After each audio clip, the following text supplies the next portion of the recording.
بسم اللہ الرحمن الرحیم۔ شادی کے 3 ہفتے کے بعد ہی میں حاملہ ہو گئی۔ میں بہت خوش تھی کیونکہ میری ساس شرطیہ کہتی تھی کہ تو بانجھ ہے۔ جب میں نے شوہر کو یہ بات بتائی تو وہ خوش نہ ہوا بلکہ بد کردار کہتے طلاق دے دی۔ میں روتی ہوئی میکے آ گئی تو پہلے بھائی نے حوصلہ دیا، لیکن جیسے ہی سنا کہ میں حاملہ ہوں ناپاک کہتے ہوئے گھر سے نکال دیا۔ میں سمجھ نہیں پا رہی تھی کہ میرا قصور کیا ہے۔ میں نے ابارشن کروانے کا فیصلہ کیا اور روتی ہوئی ڈاکٹر کے پاس چلی گئی، لیکن پیروں تلے سے زمین کھسک گئی جب ڈاکٹر نے خوشی سے مبارک دیتے ہوئے بتایا کہ میرے پیٹ میں بہن بھائیوں میں میرا تیسرا نمبر تھا۔ بڑے بھائی کی شادی کو 3 سال گزر گئے تو وہ صاحب اولاد بھی ہو چکے تھے۔ پھر میرا نمبر آیا، لیکن میری شادی کا ابھی کوئی ارادہ نہیں تھا کیونکہ میں تو ابھی مزید پڑھنا چاہتی تھی، لیکن چونکہ والدین کا ایک حادثے میں انتقال ہوا تو بھائی کے کندھوں پہ بوجھ زیادہ ہو گیا۔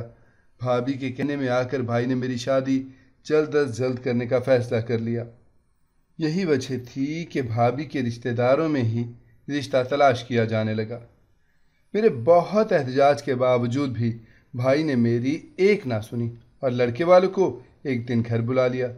میں نے جب یہ سنا کہ وہ لوگ آ جا رہے ہیں تو میں نے رو رو کر برا حال کر لیا تھا۔ اگر میرے والدین آج زندہ ہوتے تو کبھی بھی یہ ظلم نہ ہونے دیتے، لیکن بھابھی جیت چکی تھیں اور بھائی نے ان لوگوں کو گھر میں بلا لیا تھا۔ دیکھنے میں تو وہ لوگ بہت معقول تھے، چٹ منگنی اور پٹ بیاہ بھی ہو گیا۔ میں شادی کے بعد پیادے سدھار گئی۔ جس دن میری شادی ہوئی میری سہیلی نے بتایا کہ تمہاری بھابھی نے نا شکرانے کے نوافل ادا کیے تھے۔ میرا سسرال بھی بھرا پورا تھا۔ 2 نندیں، 2 دیور، ساس سسر اور ایک خالہ ساس بھی رہتی تھیں جن کی حکمرانی میری ساس سے بھی زیادہ تھی۔ بس ان میں ایک خوبی تھی کہ وہ زیادہ بولتی نہیں تھیں، بس ہر وقت اپنے کمرے میں ہی رہتی تھیں، کچھ نہ کچھ پڑھنے میں مصروف رہتی۔ سارے گھر والے اس بات پر بہت خوش ہوتے تھے کہ خالہ کی اس قدر زیادہ پڑھائی کی وجہ سے ہی اس گھر میں اتنی خیر و برکت ہے۔ میں اس گھر میں چونکہ سب سے بڑی بہو تھی اس لیے میری ذمہ داریاں بھی ڈھیروں تھیں۔ دیور اور نندیں کالج اور یونیورسٹی میں پڑھتے تھے، اس سے صبح سے لے کر رات ہو جاتی، لیکن مجال ہے جو گھر کے کام کبھی ختم بھی ہو جاتے۔ میری ایک نند تو پھلی مانس اور شریف سی تھی، لیکن اس کے برعکس جو میری دوسری نند تھی نا، بس ایسے ہی تھی کہ اس سے شیطان بھی پناہ مانگتا تھا، اور وہی اس گھر میں سربراہ بھی تھی۔ جو کچھ کرنا ہوتا وہی کرتی، گھر سے لے کر باہر جانے تک سارے امور کو وہی دیکھتی تھی۔ حتیٰ کہ شادی کا محض ایک ہی ہفتہ گزرنے کے بعد ہی اس نے لڑائی جھگڑے شروع کروا دیے تھے۔ ان چند دنوں میں میری ساس نے کئی دفعہ میری برائی میرے شوہر سے بھی کر دی تھی، جس وجہ سے ہمارے ازدواجی رشتے میں ایک عجیب سا کھچاؤ آ گیا تھا، لیکن پھر میرے شوہر کا رویہ مجھ سے ٹھیک بھی ہو جاتا تھا۔ شادی کا پہلا ہفتہ ہی تھا کہ میری ساس کی ایک دور کی رشتہ دار بھی ہمارے گھر آئی۔ ان کا میری خالہ ساس پہ بڑا ہی کامل یقین تھا کہ ان کی مانگی گئی دعاؤں کی بدولت ہی ہمارے گھر میں اس قدر رزق آ چکا تھا۔ میں بڑی حیران ہو رہی تھی کہ یہ سب کچھ کیا ہو گیا ہے کہ مجھ پر کوئی اتنا بھروسہ نہیں ہے، اور پھر جو مہمان آتے ہیں ان پہ اتنا بھروسہ ہے۔ خیر، دن رات گزرتے ہی جا رہے تھے کیونکہ وقت تو کبھی تھما ہی نہیں، اس کا کام تو ہے بس گزر جائے۔ میری نند بڑی ہی تیز ترار تھی کہ ہر وقت میری ساس کے کان ہی بھرتی رہتی۔ ایک دن میری نند کی ایک سہیلی ہمارے گھر میں آئی۔ وہ میری نند کی بچپن کی سہیلی تھی۔ اس کی شادی کو 1 سال ہی ہوا تھا کہ اس کی گود بھی ہری ہو چکی تھی۔ وہ یہ خبر سنانے ہی ہمارے گھر آئی تھی۔ سمجھ تو مجھے اس وقت لگی جب وہ میری ساس کے ساتھ ہی چپک کر بیٹھی رہی اور کہنے لگی، خالہ، ہماری بھابھی پہ کوئی کرم نہیں ہے کیا؟ جب سے وہ آئی میری ساس کی رہی سہی محبت بھی میرے لیے مکمل طور پر ختم ہو گئی۔ میرے لیے یہ بات قابل تشویش تھی۔ میں چائے بنا رہی تھی کہ میرے ہاتھ سے برتن چھوٹے اور دور جا گرے۔ میں یہ بات سوچتے سوچتے کہ میرا اس میں کیا قصور ہے کہ اگر اللہ کی رحمت مجھ پہ نہیں ہو رہی تو ساس نے جیسے ہی برتن گرنے اور پھر ٹوٹنے کی آواز سنی تو وہیں سے چلانے لگیں اور بار بار کہتی رہیں، اے کاش تو میری بہو بن جاتی، اور یہ نہ بنتی تو آج میں بھی تو دادی بننے والی ہوتی نا۔ لیکن ہونی کو کون ٹال سکتا ہے۔ خیر، میں چائے لے کر باہر آئی تو تب بھی یہی موضوع زیر بحث تھا۔ مجھ میں مزید کچھ بھی سننے کی سکت ہی نہ تھی۔ میں وہیں پہ چائے رکھ کر واپس چلی گئی۔ کمرے میں جا کر کپڑوں میں منہ دے کر رونے لگی کہ اللہ مجھے بھی اپنی رحمت میں رکھ لے۔ کہیں ایسا نہ ہو کہ یہ لوگ مجھے تانے دے دے کر ہی مر ڈالیں۔ جو ہی شادی کا تیسرا ہفتہ شروع ہوا میری ساری دعائیں قبول ہو گئیں اور میں بھی حاملہ ہو گئی۔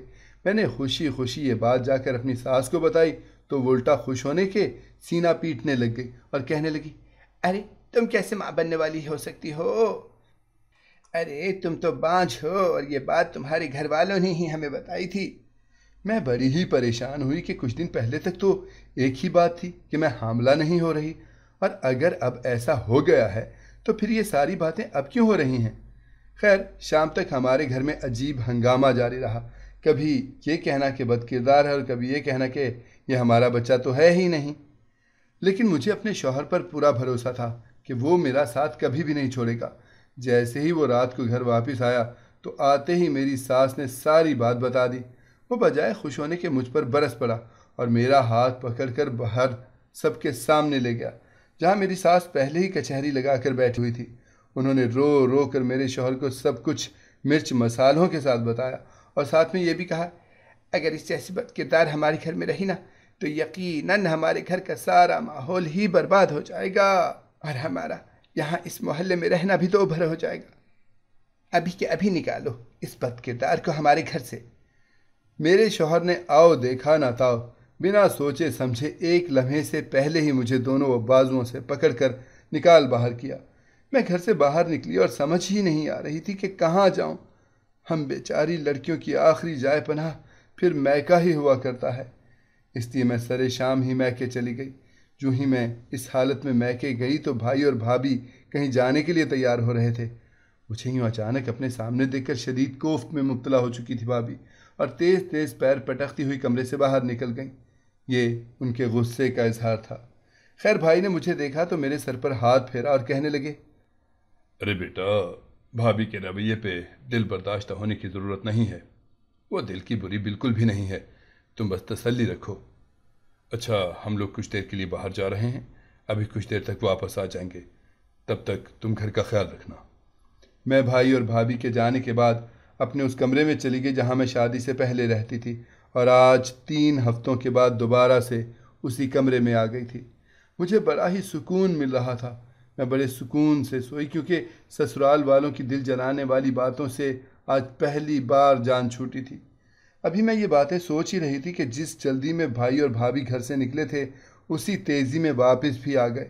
بھائی نے اٹھا کر دروازہ مارا، مجھے کمرے سے باہر نکالا اور کہنے لگے، تم کیا گل کھلا کے آئی ہو؟ ارے اب یہاں منہ چھپا کے بیٹھی ہو؟ بھائی نے زوردار 2 تھپڑ میرے منہ پہ دے مارے، جس کی وجہ سے میں کھڑی گر پڑی۔ بھابھی بھی کسی آتش فشانی کی طرح پھٹنے کو تیار تھیں۔ ارے اسے باہر نکالو، کہاں سے آ گئی ہے بدذات عورت؟ میری سمجھ میں کچھ آ ہی نہیں رہا تھا کہ یہ سب کچھ کیا ہو رہا ہے۔ بھائی ایک دفعہ میری بات تو سنیں، میں وہ نہیں ہوں جو آپ سب مجھے سمجھ رہے ہیں۔ ابھی یہ لفظ میرے منہ میں تھے کہ بھائی نے ایک اور زوردار تماچا میرے منہ پہ رسید کر دیا، جس کے بعد میں بل کھا کر گر پڑی تھی۔ میں ماں بننے والی ہوں۔ ارے بد کردار، تو ماں کیسے بن سکتی ہے جب تو ہے ہی بانجھ عورت؟ بھابھی نے بھائی سے بھی کہیں زیادہ برا سلوک کیا تھا۔ تو کبھی بھی ماں نہیں بن سکتی۔ میں ماں بن سکتی ہوں اور مجھ پہ اللہ نے کرم کر دیا ہے۔ بھائی نے مجھے ہاتھ سے پکڑا اور گھر سے باہر نکال دیا۔ میں روتی ہوئی سڑک پر جا رہی تھی، کوئی جائے پناہ اور نہیں تھی میری، میں تو بس سڑک پر یوں ہی چل رہی تھی۔ میں جب سڑک پر روتی ہوئی جا رہی تھی تو ایک بوڑھی سی اماں میرے سامنے آن کھڑی ہوئی اور مجھ سے یوں آدھی رات کو اکیلے سڑک پہ جاتے ہوئے مجھے وہ دیکھ رہی تھیں۔ ارے کیا ہوا ہے بٹیا، ایسے کیوں رو رہی ہو؟ میری قسمت خراب ہے اماں، اسی لیے ایسے رو رہی ہوں۔ اچھا میری بچی یہاں بیٹھو، میری بات سنو۔ اماں نے مجھے اپنے پاس بٹھا لیا اور ساتھ میں ہی اپنے کندھے پہ بڑے بیگ میں سے ایک تھیلا نکالا اور اس میں سے پانی والی بوتل نکالی، مجھے دی اور ساتھ میں یہ کہا، یہ پانی پی لو بیٹا، سارے مسئلے حل ہو جائیں گے۔ میں نے روتے ہوئے پانی پیا اور جیسے ہی اس پانی میں کوئی تاثیر تھی، لیتے ہی میرے دل کو جیسے کوئی سکون سا مل گیا ہو۔ چلو اٹھو میری بچی اور اب گھر جاؤ۔ میں نے اماں کی بات سنی اور گھر کی طرف دوبارہ چل پڑی، لیکن بھائی اور بھابھی کے اس کڑوے رویے کو دیکھتے ہوئے میں شدید پریشان ہوئی۔ سسرال والوں کی باتیں شدید چبھن کا احساس دلا رہی تھیں اور میں کسی کانٹے کا شکار ہو رہی تھی۔ میں گھر کی طرف نہیں مڑی، بلکہ میری تو منزل ہی کچھ اور تھی۔ میں وہاں سے چلتی ہوئی گھر کے بجائے ہاسپٹل کی طرف چل پڑی۔ جیسے ہی ہاسپٹل میں پہنچی تو وہاں جا کر میری روح ہی کانپ اٹھی۔ میں دیکھ کر پریشان ہو گئی تھی، کیونکہ وہاں پر جو نرس تھی وہ میری بچپن کی دوست ہی تھی۔ اب میں شرمندگی سے بچنے کے لیے اس سے کنی کترا رہی تھی۔ میں ایک طرف ہو کر منہ چھپا کر بیٹھ گئی تھی۔ میں جہاں پہ بیٹھی ہوئی تھی اس طرف لوگوں کا آنا جانا کم ہی تھا۔ رات کے اس پہر تو گنتی کے ہی ڈاکٹر اور نرسیں وہاں موجود تھیں۔ میں جب کافی دیر سے ایک طرف بیٹھی رہی تھی تو ایک ڈاکٹر میری طرف آئی اور کہنے لگی، یہاں تم کافی دیر سے بیٹھی ہوئی ہو، کیوں بیٹھی ہو؟ کس کے ساتھ آئی ہو اور کیا کام ہے؟ میں یہاں بھی بہت ہی گھبرا گئی تھی کہ کیا بتاتی ڈاکٹر کو۔ خیر، وہ کوئی بڑی ہی خدا ترس ڈاکٹر تھی۔ مجھے کمرے میں لے گئی۔ جیسے ہی میں اس کے ذاتی کمرے میں گئی تو میری بات سن کر ڈاکٹر کی روح تک لرز گئی جب میں نے اسے یہ کہا، ڈاکٹر مجھے ابارشن کروانا ہے۔ وہ میری بات سن کر ششدر رہ گئی کہ میں کیسی عورت ہوں جو ماں بننے سے پہلے ہی اپنے اس بچے کو ختم کرنا چاہتی ہوں۔ ڈاکٹر نے مجھے کافی سمجھانے کی کوشش کی، لیکن سب کچھ بے سود ہی رہا۔ جب میں اپنی بات پہ اڑی ہی رہی، ڈاکٹر نے میرا چیک اپ کیا اور میرے کان میں جو بات بتائی اس کو سننے کے بعد میں اس قدر خوش ہو گئی کہ بے ساختہ ہی اس ڈاکٹر کا ماتھا چوم لیا۔ دیکھو اس کی رحمت کو تم کیا کرنے جا رہی تھی اور دیکھو کیا ہونے جا رہا ہے۔ میں نے اس ڈاکٹر کو ساری بات بتا دی تو وہ کہنے لگی، تم کہیں اور مت جاؤ بلکہ میرے گھر میں ہی رہ لو۔ میرے گھر میں اور کوئی بھی نہیں ہوتا سوائے میرے ایک بیٹے کے، وہ یونیورسٹی جاتا ہے۔ میں اس بات پہ متفق ہو گئی کہ میں وہاں ایسے ہی نہیں رہوں گی، بلکہ آپ کے گھر کا کچھ کام کاج کر دیا کروں گی۔ زیادہ نہ صحیح لیکن کھانا تو پکا ہی دیا کروں گی۔ ڈاکٹر اس بات پر متفق ہو گئی تھیں۔ اگلی صبح جب ڈاکٹر صاحبہ کی ڈیوٹی ختم ہوئی تو وہ مجھے اپنے ساتھ ہی اپنے گھر میں لے گئیں۔ ان کے گھر میں واقعی کوئی بھی نہیں تھا سوائے ان کے ایک بیٹے کے۔ وہ صبح جاتا اور رات کو واپس آتا تھا۔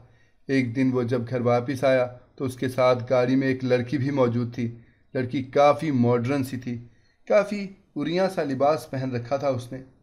میری نظر جیسے ہی اس پر پڑی تو میں عورت ہو کر شرما گئی، اور وہ کیسے ڈھٹائی سے ڈاکٹر صاحب کے بیٹے کے ساتھ بیٹھی ہوئی تھی۔ نہ جانے کیوں مجھے کچھ عجیب سا لگ رہا تھا۔ طلحہ اندر آ گیا اور وہ لڑکی گاڑی میں ہی رہی۔ ماں اور بیٹے کے درمیان عجیب سی رنجش بن چکی تھی، جس کی وجہ سے اس چھوٹے سے کنبے کا رویہ ایک دوسرے کے ساتھ بڑا ہی عجیب ہو چکا تھا۔ میں نے کچھ سمجھنے کی کوشش کی لیکن کچھ بھی سمجھ میں نہیں آیا تھا۔ بہرحال طلحہ اب گھر سے کھانا بھی بہت ہی کم کھاتا تھا۔ ڈاکٹر صاحبہ، جن کو میں انہی کے کہنے پہ خالہ بھی کہتی تھی، پریشان ہی رہتی تھیں۔ ایک دن میں رہ ہی نہ سکی اور پوچھ ہی لیا، گھر میں کیا کوئی مسئلہ چل رہا ہے؟ پہلے تو خالہ میری بات سن کر ہچکیاں بھرنے لگیں، پھر آنسو پوچھتے ہوئے کہنے لگیں، بیٹا جس لڑکی سے یہ شادی کرنا چاہتا ہے اس میں ویسے بظاہر تو کوئی خرابی نہیں ہے، لیکن وہ لڑکی بانجھ ہے اور اس کے ہاں پوری زندگی اولاد نہیں ہو سکتی۔ اب تم خود ہی سوچو کہ میرا تو اکلوتا بیٹا ہے، میں پھر کیسے یہ سب برداشت کر لوں کہ میری نسل ہی آگے نہ بڑھ سکے۔ یہ بات تو میری بھی سمجھ میں نہیں آ رہی تھی۔ خیر میں نے خالہ کو تسلی دی اور یہ بھی کہا، خالہ آپ اللہ پہ بھروسہ رکھیں، وہ سب کچھ کر سکتا ہے۔ میرے کافی سمجھانے پر خالہ مان گئی اور اس لڑکی کے ہاں رشتہ کر لیا۔ لڑکے میں کوئی کمی نہیں تھی، اس لیے لوگوں نے پہلی بار میں ہی ہاں کر دی تھی۔ جب طلحہ اور ڈاکٹر صاحبہ گھر واپس آئے تو بے حد خوش تھے۔ مٹھائی آتے ہی مجھے بھی کھلائی اور ساتھ میں لڑکی کی تصویریں بھی دکھائیں۔ جیسے ہی میں نے لڑکی کی تصویریں دیکھیں تو میرے پیروں تلے سے زمین ہی نکل گئی، کیونکہ وہ کوئی اور نہیں، وہ تو میری اپنی نند تھی، شہرین۔ میں پوری رات ہی نہ سو سکی کہ اگر ان لوگوں کو پتہ چل گیا کہ کہیں میں یہاں پہ ہوں تو وہ میرے بچے کو ہی نقصان نہ پہنچا دیں۔ میں پوری رات سوچتی رہی، روتی رہی، کچھ بھی سمجھ میں نہیں آ رہا تھا۔ پوری رات ہی رونے میں گزر گئی۔ جیسے ہی صبح ہوئی میں نے یہ سوچ لیا کہ میں یہاں سے کہیں دور چلی جاؤں گی۔ میں انہی سوچوں میں گم تھی کہ خالہ میرے کمرے میں آ گئیں۔ اب جب میرے دن قریب آ رہے تھے وہ بار بار میرے کمرے میں آتی تھی اور میرا حال احوال معلوم کرتی تھی تاکہ یہ دیکھ سکیں کہ میری طبیعت تو ٹھیک ہے نا۔ مجھے یوں پریشان سا دیکھ کر وہ میری طرف لپکیں اور کہنے لگیں، ارے پریشان مت ہوا کرو، یہ صحت کے لیے بالکل ٹھیک نہیں ہے۔ بہرحال میرا وقت قریب ترین تھا تو خالہ نے میرے ساتھ ہی میرے کمرے میں سونا شروع کر دیا تاکہ کسی بھی وقت اگر ضرورت پڑے تو مجھے کوئی مشکل پیش نہ آئے۔ لڑکی والوں کو شادی کی بڑی ہی جلدی تھی، اس لیے انہوں نے تاریخ بھی طے کر دی۔ ابھی خالہ اس کام کے لیے تیار نہیں تھیں، لیکن بیٹے کے سامنے مجبور اور بے بس ہو چکی تھیں۔ شادی کی تاریخ جیسے ہی رکھی گئی تو میری طبیعت بے حد خراب ہو گئی اور مجھے ہاسپٹل لے جانا پڑا۔ ادھر میں ہاسپٹل میں تھی اور ادھر طلحہ کی بارات تیار کھڑی تھی۔ اسے نہ جانے کیا سوچی کہ وہ چند لوگوں کو ساتھ لے کر میری نند کو بیاہ کر لے آیا۔ ہم سب بڑے ہی پریشان تھے کہ یہ سب کیا ہو رہا ہے۔ بہرحال طلحہ اور شرمین ایک ہو چکے تھے۔ شرمین سے میرا سامنا بالکل بھی نہیں ہو سکا کیونکہ میں تو ان دنوں ہاسپٹل میں تھی۔ جس دن طلحہ کا ولیمہ تھا اس دن اللہ نے مجھے 2 بیٹوں سے نوازا۔ میری خوشی کا کوئی ٹھکانہ ہی نہیں تھا۔ میں اس قدر خوش تھی کہ ماضی کے سارے غم ایک دم سے بھول گئی تھی۔ میں 3 دن کے بعد گھر واپس آ گئی۔ میری نند اپنے کمرے میں تھی۔ جب اس کو پتہ چلا کہ طلحہ کی منہ بولی بہن گھر میں آ چکی ہے، مجھ سے ملنے کے بجائے وہ اپنے کمرے میں ہی رہی۔ جب کچھ ہی دیر کے بعد طلحہ کے اونچی اونچی آواز میں بولنے کی آوازیں آ رہی تھیں۔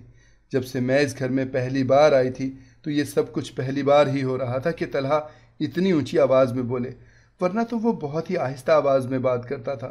میں بچوں کو لے کر بیٹھی ہوئی تھی کہ خالہ جلدی سے میرے کمرے میں آئیں اور کہنے لگیں، جس دن سے یہ لڑکی میرے گھر میں آئی ہے نا، سکون تو ختم ہی ہو چکا ہے۔